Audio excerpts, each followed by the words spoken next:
Hi. So, time number 2, just got done with counseling. I wanted to share the things that we went over. There were so many nuggets of truth. Oh my goodness. So many helpful things that was said.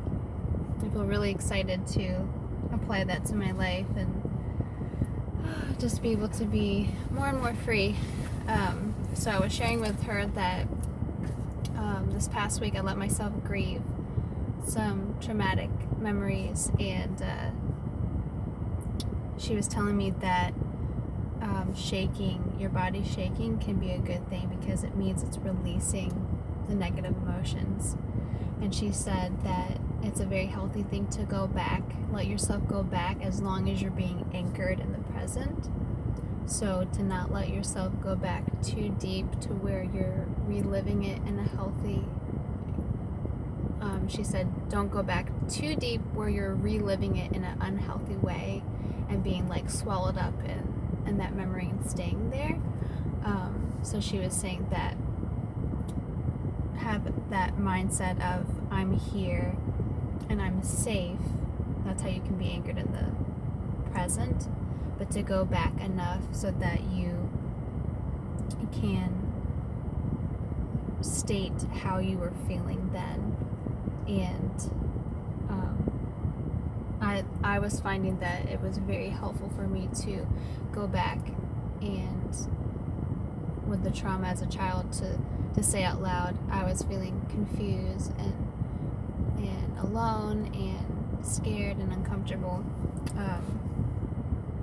She said that in trauma, parts of your brain go offline and they shut down, and then memories don't get processed. So she said when you go back and you revisit a hard time, then your brain is able to reprocess and to be able to like kind of heal itself,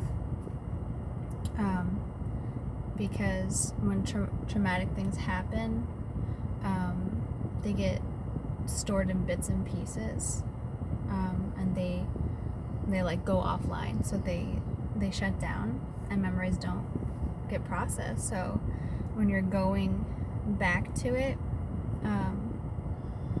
you can be able to like heal those parts of the brain that were damaged, because when you reprocess it, you allow your brain to actually be able to process it. I hope that makes sense. And something she told me really encouraged me. She said some people will go back to a traumatic time and like the most horrific memory they have, and when they are able to go back and be able to process it in a healthy way, then sometimes like that can like kill off other memories. She was saying memories in our mind are connected. So let's say like a bad memory happened and it was the most horrific memory, and then it's connected to other trauma, and when we deal with that memory that's so horrific, then it like kills off the other memories. And so I thought that was really encouraging, just because when I went back to my most horrific time, like since I've grieved that in a healthy way, I've noticed that my mind feels clearer, and when I've had joy, I've felt it in a deeper way. So I kind of wonder if that's why. I've still had times in my mind where I've struggled, but it just feels a lot lighter. So I feel really thankful for that. Grieving a hard memory was very hard to do, and I know I still have things to grieve, but like with having this experience of feeling a release in my body, it makes me feel like I can just become more and more brave to be able to do it. And I was also so encouraged. It made me really happy. I just feel so proud of myself, because she was saying multiple times saying, I'm so proud of you for doing that, and she even said, dang, she's brave. And that when I was telling her that I was grieving, she was saying, dang, she's brave, in her mind, like she was thinking that. And she said that I've never known someone to do this on their own. So I thought that was really, really encouraging. It was very encouraging. Let's see. And she was also saying, when you go back to that hard memory, she said you can view your mind as like one of those old videotape players where you can press pause, you can press fast forward, you can rewind, you can play. And she was saying that you are in control of that process. Like, you choose what you're going to do in that memory. So she was saying, like, let's say you're in a bad memory and it becomes too intense and too hard, you can always press play and you can go back later or whatever it may be, whatever you need to do. And so I thought that sounded so empowering, because that's something I've been learning more and more, that I can think about what I want to think about and my thoughts don't have to control me. So I also told her that when I went back to that hard memory as a child, I could feel that when I was grieving that moment, I was outside in nature, so I could feel like God was with me, but yet I still felt very alone. And I said it was hard not to feel alone. And she said that when you revisit a hard memory, it could you feel things that you felt as a child. And she said as a child you felt really alone. So she said it makes sense that you felt alone now. So I thought that was really interesting. She said that as we get healthier in our minds and our thinking, then dopamine and serotonin can do a better job at being released in our mind. So that was really encouraging. She said that God has given us the ability to change our brain chemistry, which is so cool. I'm so thankful that God has done that. And she said it's really biblical, because in the New Testament it talks about renewing your mind. And there's so many things like that. She said it would be healthy for me to, when there's negative thought patterns in my mind, like continual negative thinking, she said it's healthy to identify the problem, and so see what that lie is and then fill it with truth. She was saying that a person has like, oh man, I don't know what the number was, but something like 80,000 thoughts. Every person has like an average of like 80,000 thoughts per day or something. And she said like 80% of that in a lot of people is negative thoughts. And she said we are often like seeing ourselves in a negative light. And so she said it's healthy to identify the problem and like see what that lie is, and then like keep telling us what the truth is about ourselves or whatever it may be, and to just keep doing that. And you can rewire your mind by doing that and change your brain chemistry, because negative thoughts affect brain chemicals. So she said it's really healthy, like going throughout your day, to examine true and healthy things. And she was asking me if I saw myself as bad, like because of in light of the abuse, because I was telling her that when I was a teenager, that I went after the wrong kind of guys, and I said I think I did that because I viewed myself as crap, because I thought, I was treated like I was crap, so then I must be crap. And she said that is actually very much textbook of a child's thought process from abuse. And she said that, like, it's amazing and so good that I have a very loving husband, and that I didn't marry someone who was very hurtful, like a lot of people sadly do, just because that is the way that the abuse trained them to think. So she was saying, we were both saying, like, how good it was that God stepped in to save me from that. And that's a place where I do see God's grace for sure. Let's see. Oh, but I wanted to say that, like, I was telling her that she was saying that every one of us walks around with, like, a certain amount of shame where we feel like we don't measure up and we're not good enough. But she said that people who were abused, like, their, like, level of shame is, like, so much bigger. And so she told me that it would be healthy for me to, and any kind of feelings of being bad or not good enough, or that shame, she said it would be good for me to visualize, like, taking it out of myself and then putting it on my abuser. And that was, like, a powerful statement when she said that. I could feel something in my body.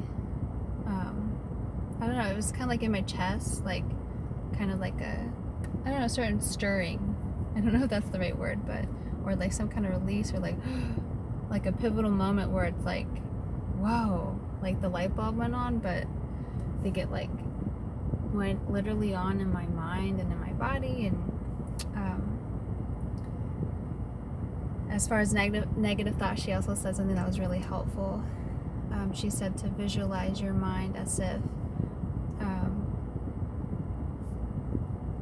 you see, like, a stream going down in between, like, a pathway of leaves, and to see the leaves as your thoughts. And she said there's times where there's negative thoughts where we don't have to stay and dwell on them. She said sometimes it's just better to visualize that our thoughts are the leaves, and there could be one that's just not healthy to even stay and think about. And she said to watch it go down the stream. So telling yourselves we're not going to tolerate this thought, we're just going to let it go. I thought that was really powerful. So she gave me a lot of mental exercises. And I think that I honestly still feel a little bit confused, like, you know, what thoughts do I stay and grieve, and what thoughts do I just let go of and watch them go down the stream? But that's something I'm going to pray about and just ask God to give me wisdom on that. One thing I can think of now is definitely, like, the fearful imaginations, the thoughts that are rooted in things that are not true, like fear and paranoia. And I think that, you know, those definitely need to go downstream, like, because she was saying that, you know, if there's, like, something that's not good for us to think about, like, we tend to pick it up and we give that thought too much attention, and then it just causes our anxiety to grow.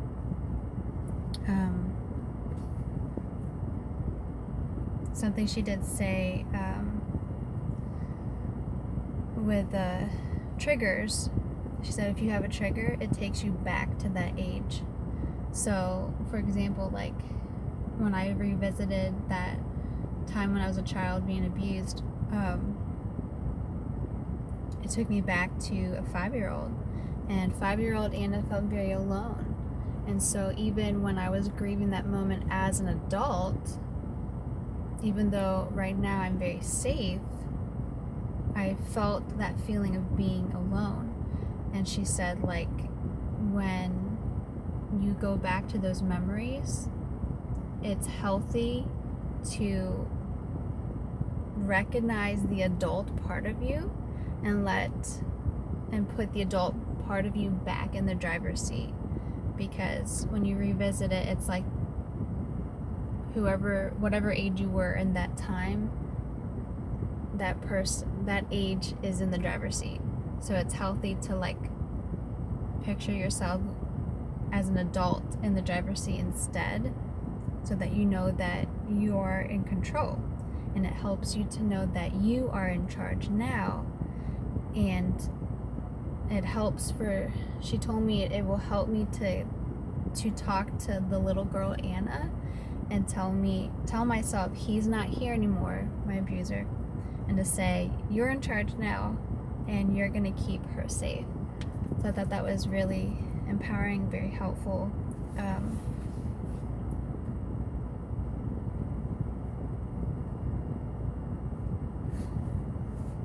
She also gave me a really good website. It's called The Ransomed Heart by John and Stacy Elbridge, I think.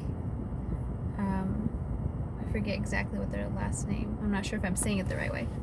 But she said that there's a tab where it says Prayers We Pray, and she said she's seen people use those prayers and it's incorporated a lot of healing into their lives. So I'm really excited about that. I know this video is so long, but thank you for anyone that took time to listen to this. That does mean a lot to me if you have stayed this long. That just tells me that like this experience that I'm having and healing and hearing about it is important to you, and that it just makes me feel very loved. So if you are still here, then thank you. I'm so glad that I'm doing this. I feel very encouraged.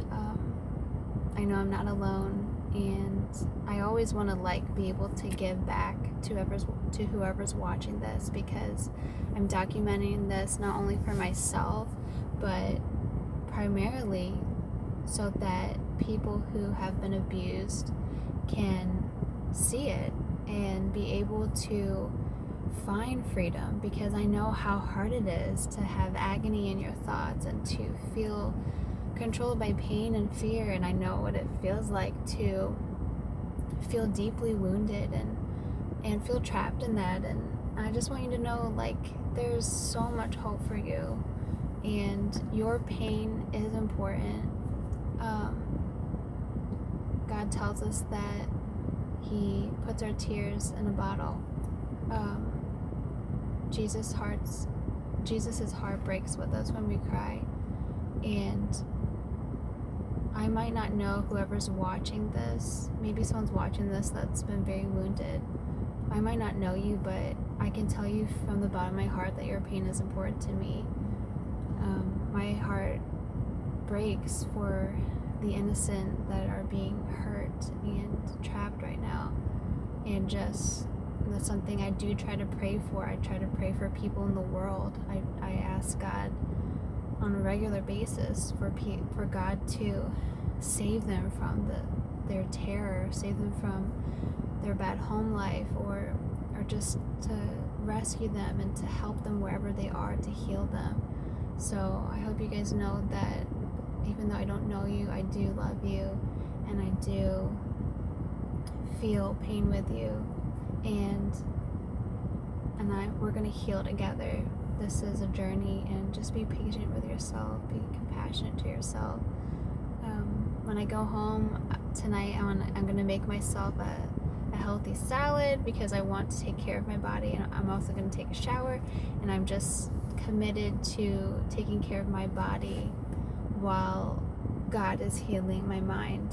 And I'm so thankful for my counselor and for so many people who have joined this journey with me. So if you are still here watching, thank you, and I can't wait to share the next time. Bye. Love you.